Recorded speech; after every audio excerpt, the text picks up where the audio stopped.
Hi everyone, I'm Crystal Dixon, and today I'm going to share with you the 7 strategies for creating content much easier. If you're anything like me, you struggle a lot to just press that record button and speak on camera.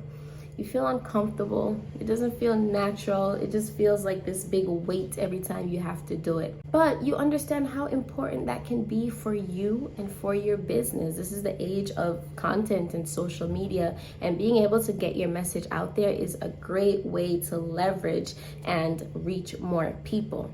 And of course, you don't want to have anything over you. You don't want to feel like, oh my gosh, I'm letting this fear keep me back and hold me back from being great, right? So you want to be able to get into flow with creating content. And so I'm going to share with you some strategies that you can use to make it way easier for you.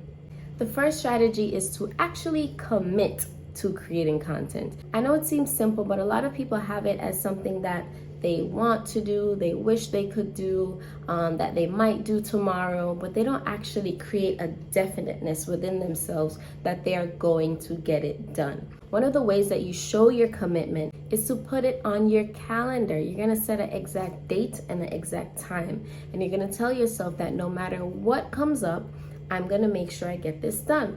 I'm going to prioritize it. I'm not going to allow anything to distract me. I'm not going to create any type of excuse as to why I can't get it done. Because otherwise, it's just arbitrary and it's just one of those things that you'll get to one day. The next strategy is to actually prepare. It would be great for many of us if we could just press that record button and then amazing things come out of our mouths. But the difference between a video that has been prepared for and something that is just raw and organic is completely different. If you're a personal brand, if you're a subject matter expert, if you're some sort of consultant, it's going to be really important that you get your words right, that you identify who is it that I'm talking to, what is it that even matters to those people, and how am I going to explain it in a way that they will connect with. Take some time to think about these things because it could really make or break just the efficiency of your video, your entire mood and energy throughout the video, and then of course whether or not the video actually comes out great. The next strategy is to pick a style that works for you. There are endless ways to go about creating content. The way that I'm doing it currently is through this talking head type of video. There are some people who like to give demonstration types videos, so maybe they're cooking or they're doing yoga and they want to give a tutorial and actually show how something is done. You can also consider more of a podcast style, something that is more conversational, something that is less like a presentation and more like just an organic conversation. Things like that still require preparation, but there's less of a structure and an outline. And so take some time to just review some of your favorite creators online and see how is it that they go about content. Maybe they do a lot of vlogs, or maybe their whole thing is about walking on the beach and recording themselves, giving something inspirational. There are many different ways to go about it. You just have to pick the one that works for you. The number 4 strategy that is going to help you to create content way easier is to be authentic. Now, I know you've heard about authenticity before. I know you understand how important it is, but what does it really mean for you? Like, how do you put that into practice? That's some of the things that I had to consider over the years that I'm creating content. Like, how can I really show myself more? And what I've realized about authenticity, it's really just about fully accepting who you are. How you think about yourself. When you create a video, do you think that, oh my God, I'm weird and nobody's gonna like anything that I'm saying? Or do you think that, man, I'm quirky and I'm cool and whoever likes it will like it? You have to really monitor how you think about yourself. How do you think about your personality? And if you have a high image of yourself and you think positive thoughts about who you are, then you feel excited to share it with the world. All those internal beliefs is what is limiting your authenticity. It's what's keeping you like held back. It makes you not want to show your personality, to express yourself because you don't think highly of yourself. It can be deep, and a lot of us might not realize it because it only comes up when we're creating videos. But if you feel like you have an issue with being authentic on camera, then you really want to just come back a little bit and reflect. How is it that I'm actually thinking about myself? And how can I accept myself more so that I can show more of my personality, my quirks, and all the weird things that I might think nobody will like on camera. Now, the fifth strategy is to stop worrying about what your friends and your family will think.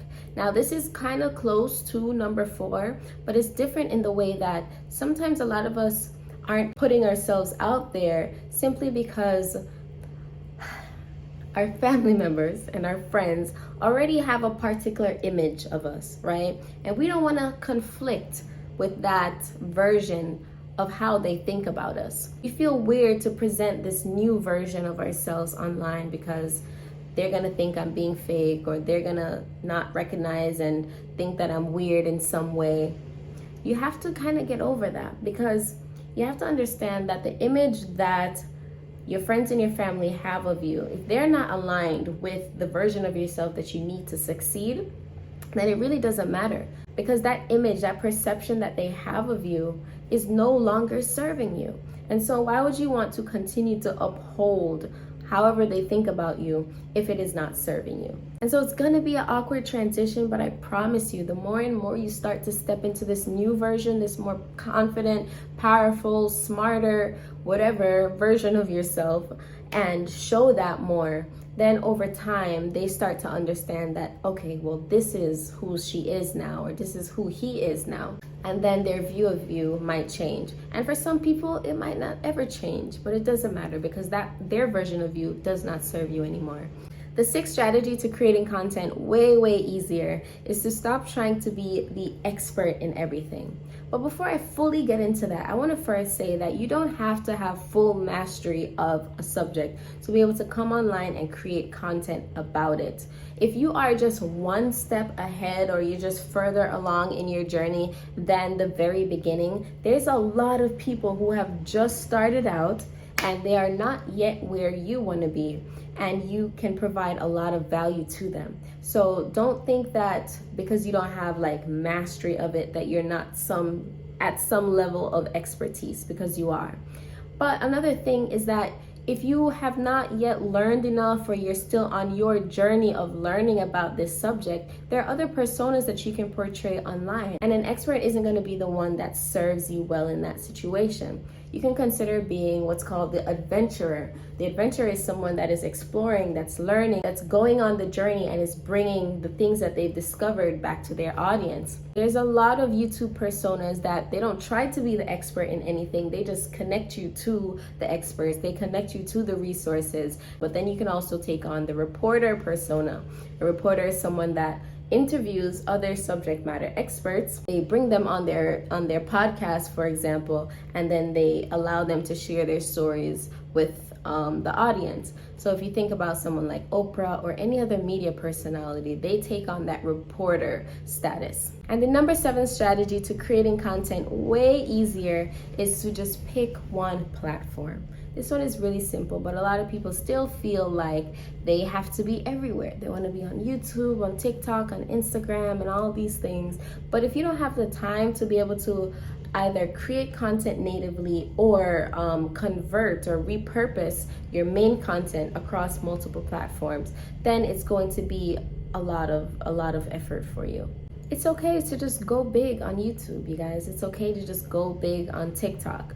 So try to pick one platform, you guys, because spreading yourself too thin is one of the number 1 reasons why creating content is so hard for people, because they're just trying to do too much. And you're only one person at the end of the day. If you have a team, then that would be amazing. But if you don't, I promise you, you can still be successful on one platform. So I really hope that was helpful to you guys. I know how hard creating content could be. So definitely follow my Instagram, go on my website for all the resources and tips that you need to be able to make this process way easier for you. So good luck, you guys. I'm rooting for you.